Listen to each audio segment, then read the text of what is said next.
Holding a delicate porcelain dish in my hands, I heard a voice on my phone shatter the reality of my marriage forever. The man on the line told me a secret about my husband and my mother-in-law that made my blood run cold. Looking through the doorway, I watched those two people laughing together, completely unaware that their dark plot had just been exposed. Only 1 week prior, Wesley and I had finalized the purchase of our beautiful new home, a grand property with a spacious porch and room for a summer garden. I was 40 years old and felt immense pride because the funds had come entirely from my late father. He had worked as a humble educator for decades, saving every dollar to give me a secure future. The unexpected call arrived on a quiet afternoon while moving boxes still filled the corridors.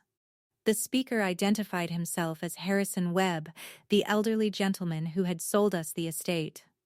He sounded nervous as he explained that an old surveillance system in the main living space was accidentally left active and connected to his personal internet storage account. Harrison revealed that he went to clear out his storage files when a recent video alert caught his attention. What he witnessed made him stop in absolute disbelief, and he refused to explain the details over the telephone lines. He pleaded with me to visit his apartment immediately and warned me to leave Wesley out of the loop. After the call ended, my hands began to tremble as I observed my husband hanging a portrait of his family. His mother Eleanor stood beside him, directing his movements with her usual overbearing attitude.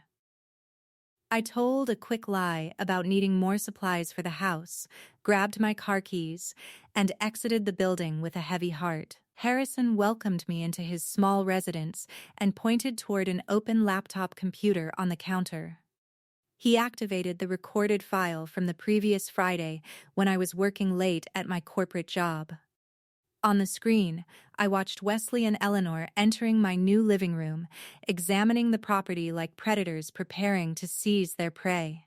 The audio was crystal clear as Eleanor scoffed at my ignorance, calling me a naive girl who never examined legal documents. Wesley laughed out loud and agreed that my complete devotion made me easy to manipulate. They openly discussed utilizing a special financial refinance arrangement to slowly alter the names on the property deed without my knowledge. They planned to strip away my inheritance piece by piece until the house belonged entirely to them.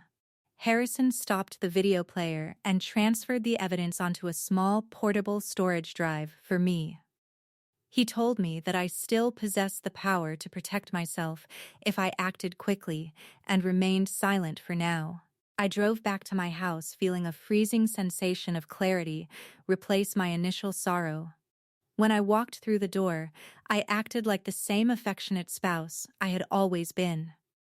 Over the next several days, I observed Wesley and Eleanor with extreme vigilance, noting how they gathered the mail and whispered whenever I stepped away.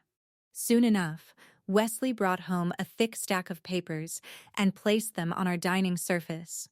He claimed it was a standard adjustment to our mortgage terms and urged me to sign it quickly.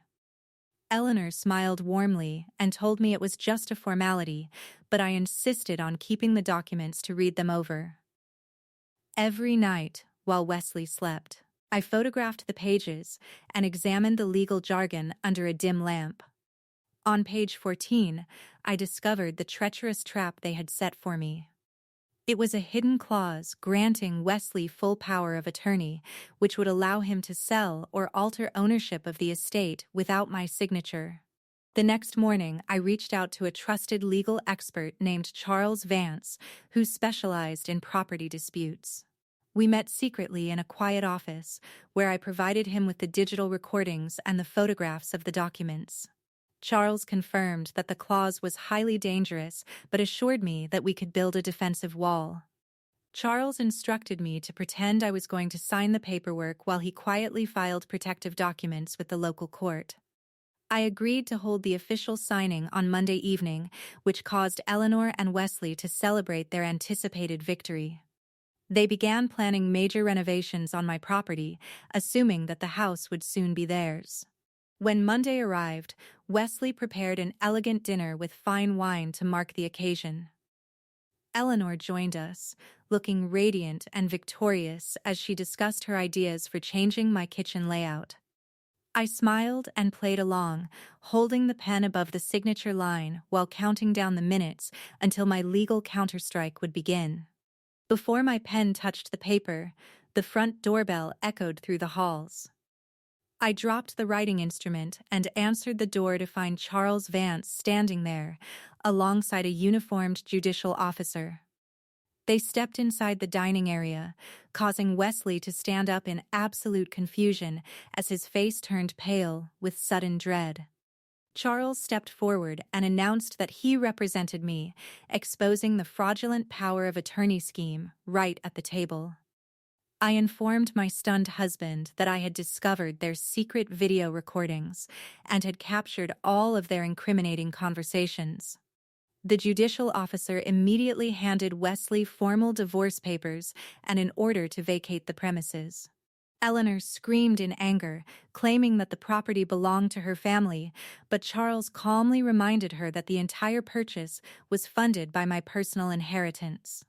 Wesley sat frozen in complete defeat as the officer instructed him to gather his personal items. I watched them leave my home, realizing that their greed had utterly destroyed their grand plans. Standing alone in my quiet house, I felt a profound sense of peace and liberation wash over me. I learned that trust is a beautiful gift, but it must never blind us to the true nature of the people around us. My father gave me the means to build a future, and I successfully defended his memory. If you found this story of justice and resilience inspiring, please consider hitting the subscribe button to join our community for more powerful narratives. Your support helps us share these incredible experiences of standing up against deception and finding true strength. Thank you for listening to my journey today.